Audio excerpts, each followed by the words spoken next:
Okay, there we go. So as Katie said, we're thinking about what it looks like to have transformed chat. Now, I've got a challenge for you, Katie, to begin.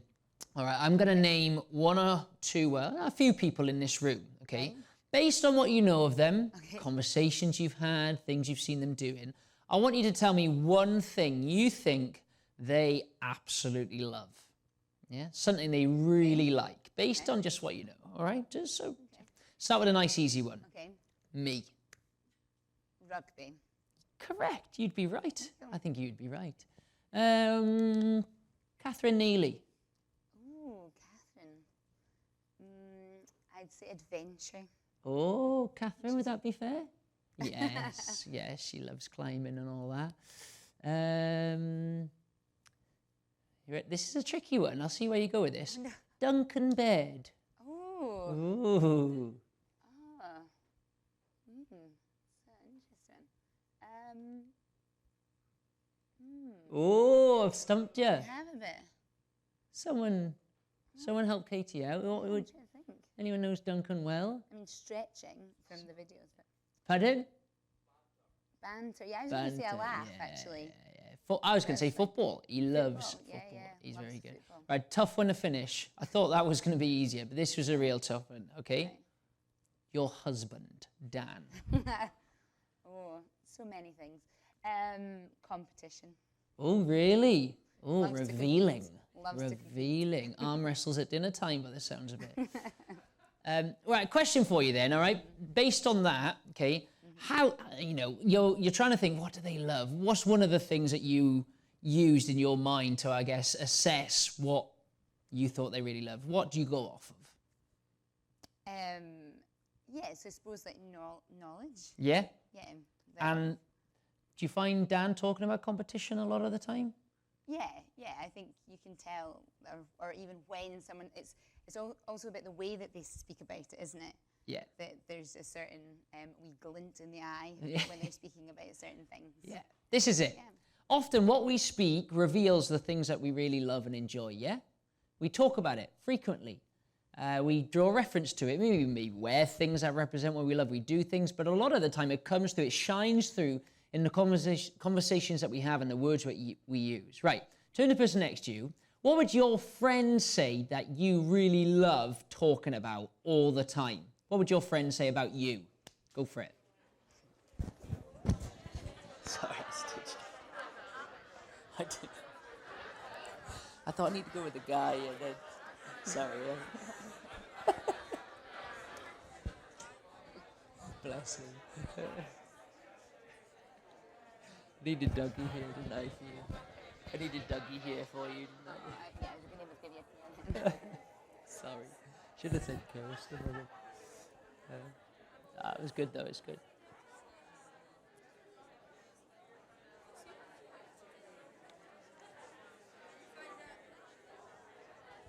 Okay. All right. Look, no doubt we'll have a range of different things in the room, I'm sure. Sport, I'm sure, has got to be one of them. Maybe music, maybe food, clothes that you like wearing. Why people enjoy this, I do not know, but maybe even dogs. There'll be a few different things. Yeah, don't get me started on dogs. But there's a few different things I'm sure that you love, and therefore you talk about it all the time. You're in shock, aren't you, Katie? What? I know you're a massive dog lover, aren't you? I have a dog, yeah. I know. Yeah, it's not my cup of tea. That's why I don't talk about dogs. Well, I talk about them negatively, but that expresses my emotion, doesn't it? It expresses what you really believe. So your heart often links to what you say. And how does this then relate to what we've been thinking about in our mornings? Well, transformed chat is helping us think about whether our faith in Jesus, the fact that our lives being transformed, should it and can it change the way that we talk to people around us? So here's our verse for this morning. Katie, please can you read this for us? Yep. But in your hearts, set apart Christ as Lord. Always be prepared to give an answer to everyone who asks you to give a reason for the hope that you have. But do this with gentleness and respect. Okay, thanks. So can you see where Peter says all of this starts? But in your heart, set apart Christ as Lord. What your heart feels often then reflects the chat that you have. That's what he's saying here. And he says just beforehand, look, don't fear what other people fear, and actually don't fear what other people think of you. Don't allow yourself to be kind of pulled around by all the different things of the world. Rather, he says, set apart Christ as Lord in your heart, because as he is the center of your heart, that will allow you and help you and give you confidence to share that with other people around you. This is what we're thinking about then. And I just want to shine a light on 3 different things within this verse. Firstly, he says, always be prepared, always. Then he says, be prepared. And then he says, give an answer. Can you see that in the middle? And there we go on the screen. Always be prepared to give an answer. So what does it look like to always be prepared to give an answer? Well, think about it in sport, yeah? The successful sports person, the person who seems to be able to always be in the right place at the right time, well, they're always on their toes, aren't they? Getting on the end of a cross, working at the right time to then strike and overtake and get into the lead. They're always ready. They're not waiting. They're not getting found out. It's not too late and going, oh, I should have been there. They're always on it. We know that in sport. Well, Peter's saying here, for us as transformed people, we need to always have our eyes open, on our toes, looking for opportunities. And when then we're ready, we then secondly need to be prepared. And again, we know this in sport, don't we?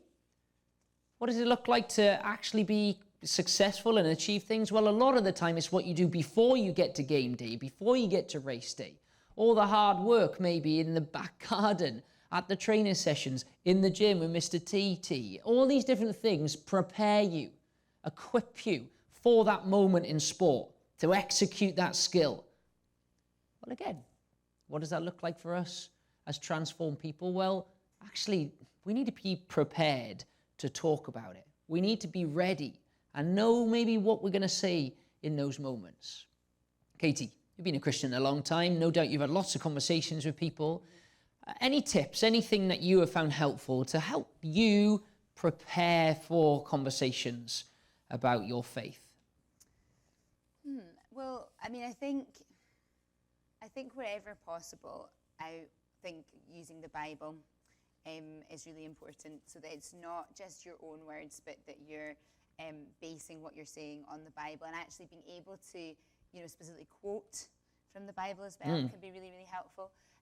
I think I find, there's lots of amazing just Christian books out there that are just really helpful, really practical, that helps you to think about being ready to speak to people who don't know about Jesus. And then just like, other Christians as well, like maybe older Christians in your church, at home, or within Christians in sport as well, just finding out what they do, how they approach it. Yep. I think those are 3 things that... Yeah, awesome. Definitely. Bible, books, and people around you. So Katie said these things help us prepare. On the Christians in Sport website, there are a load of different books. And on that, there's some recommendations of things that can just equip you to be able to answer. I don't know, if someone said to you, how do you know the Bible's true? Would you know what you might say in that moment? Or if someone asks a question, is there any kind of life after death? Would you know how to answer in those times? So this is what Peter is saying here. We need to always be prepared. Prepared to do what, though? Well, look, last bit, to give an answer. And to give an answer, look, to anyone who asks you to give a reason for the hope that you have. Again, sports person. It would be crazy, wouldn't it, that you're on your toes, you've done all your preparation, but then you never follow through in that final moment. Whether that be the overtake, whether it be hitting, making the final tackle, pushing through in that last swim, whatever it is, it would be crazy for you to be so prepared, but then to never do it. Well, again, what's Peter saying here? Give an answer. Say something. Now, that doesn't mean you've always got to nail it and you've got to know what the right answer is. That could be as simple as saying to someone, great question. Do you know what? I don't know, but I'll go away and have a think about it. But I wonder what stops you. Me, personally, is fear. Just worried. Worried what they might think of me. Worried that maybe they'll say something horrible in front of people. Worried, I don't know, they might even want to kind of reject me as a bit of a friend. There's fear. The fear factor comes in, doesn't it? And that can often cause us to just be quiet. But this is what the challenge is here. When your heart is setting Jesus apart as Lord, that's what's going to give you the motivation to say something. And specifically then, what does he say that we need to talk about? Well, it's the hope, isn't it? Give a reason for the hope that you have. And we've been thinking about this, haven't we, a few times over the course of the week. Praise be to the God and Father, our Lord Jesus Christ, who gives us new birth into a living hope. Hope. What does it look like to speak to your friends about the hope that Jesus genuinely gives? Let me give you an example of someone who was brave enough to talk about the hope that Jesus gives in probably the toughest moment of his life. There was a basketball coach in the States who was called Monty Williams, and he and his wife and his family all trusted Jesus with their lives. In a really tragic road accident, his wife died. And at her funeral, he stood up and he said these words. Sorry, my eyesight's horrendous. This is hard for my family, but this will work out. And my wife would punch me if I were to sit up here and whine about what's going on. It doesn't take away the pain, but it will work out because God causes all things to work out. My wife is in heaven. God loves us. God is love. And when we all walk away from here today, let's celebrate because my wife is where we all need to be. And I'm envious of that. We didn't lose my wife. When you lose something, you can't find it. I know exactly where my wife is. Hope. Real, certain, living hope, isn't it? That is what Jesus gives. I hope you've heard that loud and clear this week. Hope. And Peter is saying in this verse, always be prepared to give an answer for the hope that you have. I wonder what this looks like for you. I wonder what it might mean for you within your sport, within your friendship circles, to actually cross that pain line and say something about the Jesus that you know for yourself. But how do we go about doing it then? Last little bit. Can you just read the verse one more time for me, please, Katie? Thanks. But in your hearts, set apart Christ as Lord. Always be prepared to give an answer to everyone who asks you to give a reason for the hope that you have, but do this with gentleness and respect. All right. Can you see here? He's not only just telling us what we could say, but he's also telling us how we could go about saying it. Do this with gentleness and respect. This is the amazing thing about letting Jesus into your heart, because he transforms not just what you say, but he transforms the way that you say it.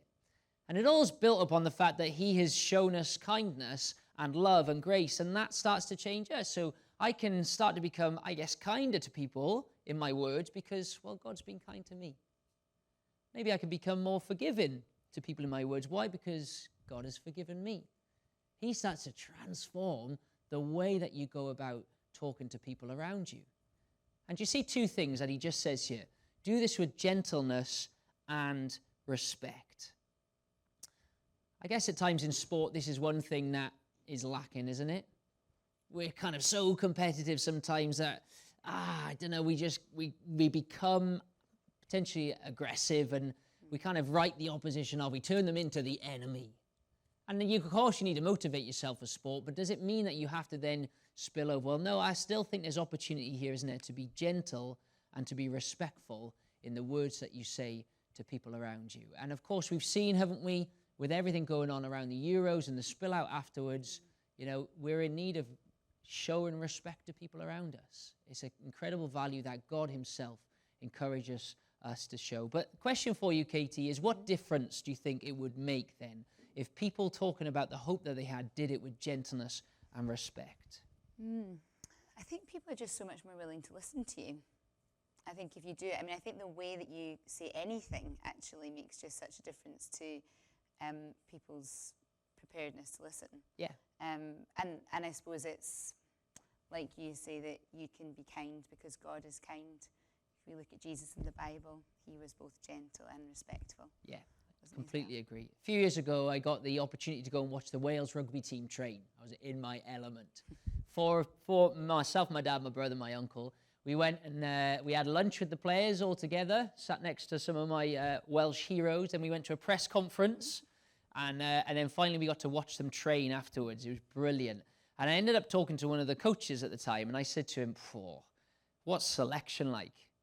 And he said, yeah, it's really difficult. He says, they'll come in and they don't enjoy it, the ones who've kind of not been selected. He says, really, really difficult. He said, do you know what? He said, fast forward a few years from now, they'll probably forget what I said to them in that moment, but they'll never forget how I said it. I thought, isn't that interesting?